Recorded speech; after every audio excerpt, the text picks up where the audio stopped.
Thanks, Michael. Thanks, everybody, for being here. It's been about a year since I gave a talk, so I'm excited and a little nervous. And thank you, of course, to the organizers for putting this on. I remember being here many years ago in 2018 and had a great time. So thank you for having me back. Today, I would like to share 13 fun facts about Python's return statement with you all. Maybe you know all of these already. That's fantastic. Maybe some of these are new. The hope is that at least something will be fun and a good takeaway. So hoping to catch people on the wide spectrum of Python skill here. This is me trying to look very cute in Canada during the winter. Like he said, I love exploring cold places. I am not really on social media, so if you'd like to reach me, here is my email address. And without further ado, let's get started. So just to set a baseline, let's talk about what a return statement is real quick. It's usually one of the first things you learn about Python when you're learning how to write a function, and the reason it's taught so early on is because it's essential. We have to have them. Return statements make Python exit a function, and you can also pass values around throughout your program through the use of a return statement. So this is what we're going to be talking about for the next 20 minutes. The first one, printing is not the same as returning. This is a common misconception that I have seen a lot of my students in the past make. Up here, I have two very simple examples here. On the left, we are simply printing the value of the variable 4 and also returning it, but you can see at the output on the bottom that we are only seeing the number 4 once. That's coming from the print statement. So returning doesn't necessarily print anything to the console.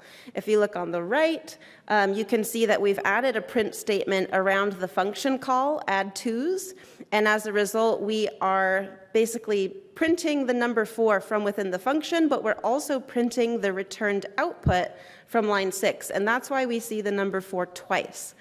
So this is an important distinction to make, especially for people who are just starting out with Python. The second fun fact is that if you try to use a return statement outside of a function, you are going to get a syntax error exception, and it looks something like this. Here you can see on line 4 that return statement is at the same indentation level as the function definition. That's not allowed. And so Python very helpfully tells us we have something wrong with our syntax.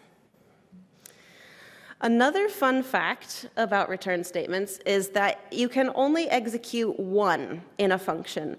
You might have several of them present, like you might have logical branching, and at the end of each logical branch you need to return a different value, but any function is only ever going to return one return statement.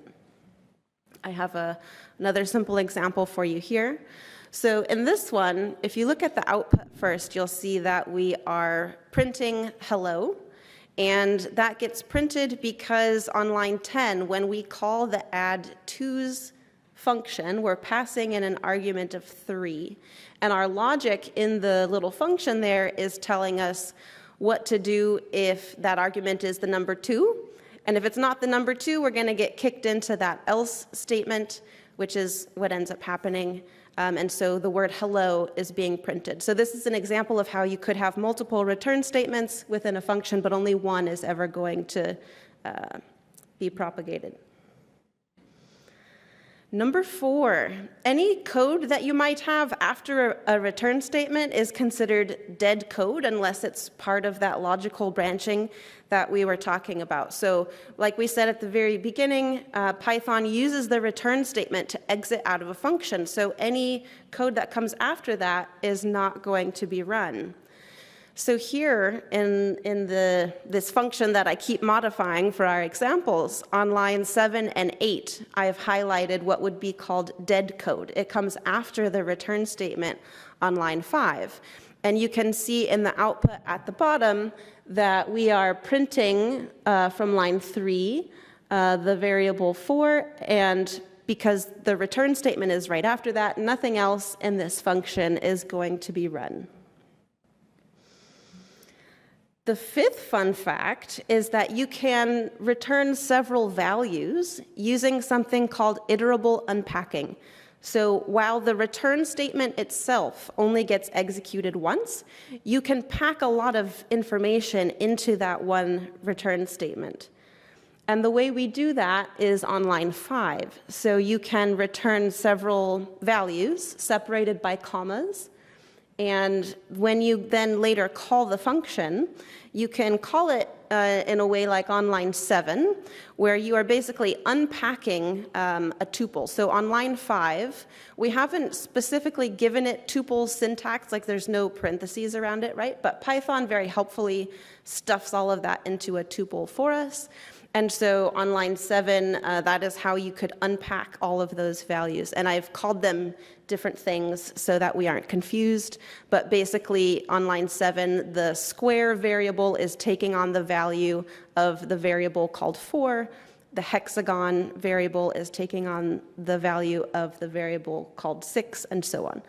And then just so that we could see the output of that unpacking, on lines 9 through 11, we're simply printing those values so we get the output that you see on the bottom. Maybe a step beyond that, kind of the same idea, is you could import the named tuple data type from the built-in collections package in Python, make it a little more formalized, slightly fancier, a bit beyond the scope of this today, but if you find this interesting, I would encourage you to look a little bit more at named tuples. They're pretty fun. Our next fun fact is that you can return pretty much anything, any data type, because the return value can be any Python object.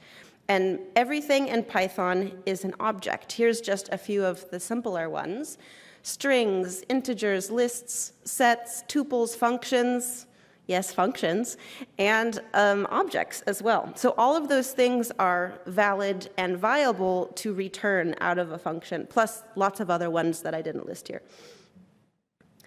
Kind of adding on top of that, for number 7, you can also return multiple types at the same time, similarly to how I just showed you about unpacking that tuple.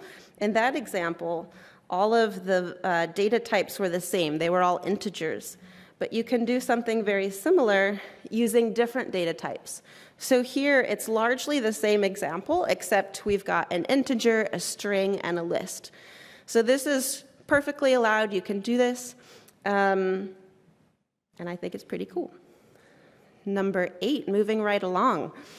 Python returns none by default if you don't have a return statement at all, like if you just forgot it, or if you do have the return statement, but you haven't specifically told Python what it should return. In both of those situations, it will return none for you, which might or might not be a good thing.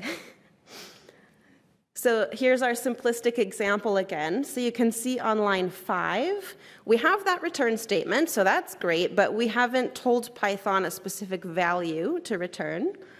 And then on line 6, in accordance with previous versions of this example, we are missing a return statement completely. So we should have a return statement at the same indentation level as the if block. And so you can see on line 7 and 8 that we're printing the output of calling this function with 2 different types of arguments. And at the bottom, you can see that in both situations, Python is returning none for us. So like I just said, if you don't provide a value or if you don't have the return statement at all, Python is going to decide for you that it should return none. That might not be a good thing, like I just mentioned. So our 9th fun fact is that explicitly having a return statement and explicitly having a value means you are winning. You should do this all the time. If you don't, you could be chasing down bugs later on in your life, wasting time. So be kind to your future self and just be very explicit and specific when you are working with return statements. And you can also very specifically return none. Rather than just letting Python do it for you, just be kind to your future self, return none. Number 10, I like this one because I actually learned this in the process of doing this talk.